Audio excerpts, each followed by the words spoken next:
Hello and welcome back to the Murder Basement. I am Anchor Pete and this is another episode of Anchor's Points.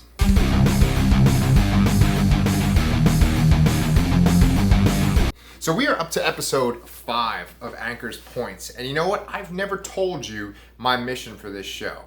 I'm going to fix that right now. So there are quite a few reviewers that I love, and that's the thing. If you've ever seen this meme, it's like what listening to a podcast feels like. And it's this picture of this kid who is sitting eating Dippin' Dots, and he's right next to a poster of a bunch of other kids eating Dippin' Dots and having fun together. And it looks like he is with those kids having a great time. And the meme says, this is what listening to a podcast feels like. And there were times in my life in the past couple of years where I felt like my friends didn't really want to hang out with me. They had other things to do, or they had kids too, and I felt kind of lonely. And I realized that I would have felt a lot more lonely if I didn't have the YouTube shows that I watch and the podcasts that I listen to.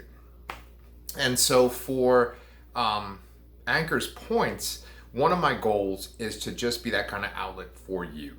That if you find yourself hanging out with people that don't have the same interests, or you're looking for people that are into movies the same way you are, or that read the novels that you like to read, I want to be kind of like that outlet. And the reason why I bring that up is because there's been a lot of like really excellent YouTube channels that I've loved and podcasts that I've listened to that fill that need for me. But there's a bunch of great shows that I could recommend. And first and foremost is the channel Mr. Sunday.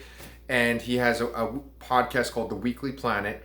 And James is the guy's name, and then his co-host is Nick Mason. He calls him Mason. And they're these two Australian guys, and they are just fantastic.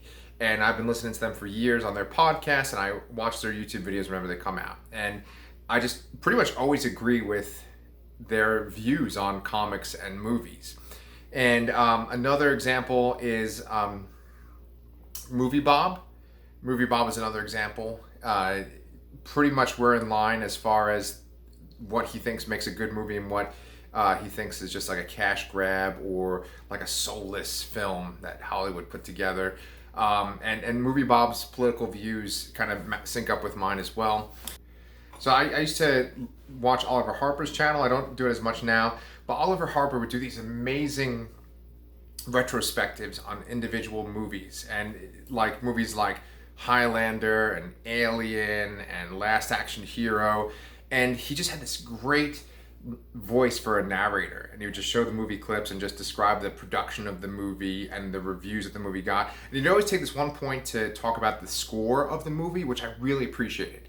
Because one thing that you'll see as we talk about movies on Anchor's Points is that I feel like music is so important to film, and that a subpar movie can become a great movie just based on the music alone, right? And some of the most iconic movies that we know have fantastic scores made by super talented composers, right? And the thing is, and one thing I'm kind of worried about is that I feel like movie music in general has become more and more generic in the past decade or more, and that there aren't themes that you can hear and be like, oh yeah, that's this movie anymore for new movies.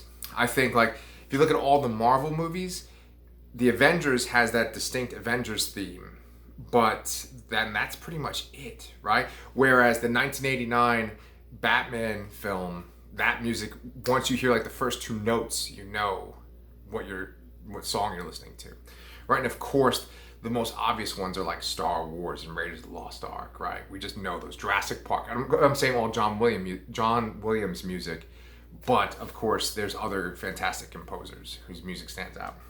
That's a little tangent. Why don't we get back to what we're talking about? Also, Lindsay Ellis is fantastic. I love when she takes apart a whole movie and takes like 40 minutes in her video to discuss a specific theme about a movie, or a specific issue that a movie might have. Another great example, I think Dan Olson is his name, and his show is called Folding Ideas. And I haven't really seen a lot of content from him recently on YouTube, but he is just fantastic and so smart. He's great. And it seems like Lindsay Ellis and Dan Olson are friends, and they kind of know each other. I'll see them in like each other's videos. And then also Jenny Nicholson, they all seem to kind of be friends together, and they are all great, right? And I just want to be another contributor, just like all these people that I just listed, who I value their opinions. And the thing is, like, when you go on Twitter, when you go out into the real world, when you talk to your friends, you will meet and interact with people, and their views are just like completely different from your own. And then you see these people on YouTube, and you're like, oh, they get it. They know what I'm talking about. And that's what I want to be for you. Hey, look, I'm finishing this video outside. So, oh, you can't even see my eyes. Hi.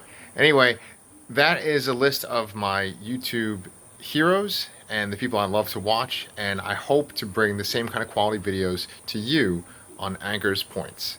So that's the end of this episode. Thank you for watching.